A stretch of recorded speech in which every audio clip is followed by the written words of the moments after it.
Anyuola moingo gana 30 e kaunti ma Garissa onge kod chiemo kod pi kaluore kod oro madhi nyime gwenge mopogore e kaunti no.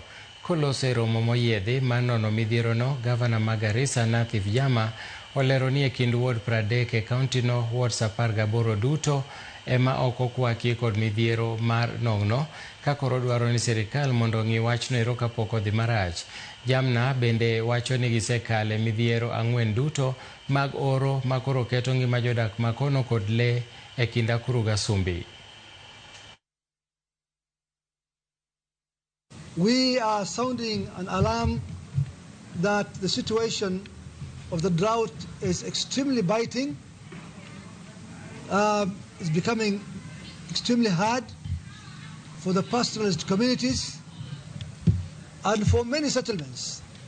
At the moment, we are sounding that 18 of our 30 wards are severely hit, and we are tracking water to more than 200 settlements.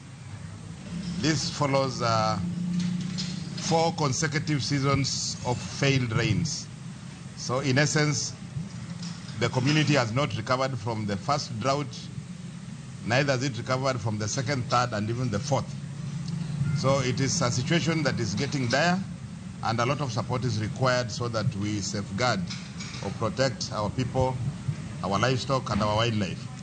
So really, we want to call upon all partners to come in and actively engage so that we are able to alleviate this situation.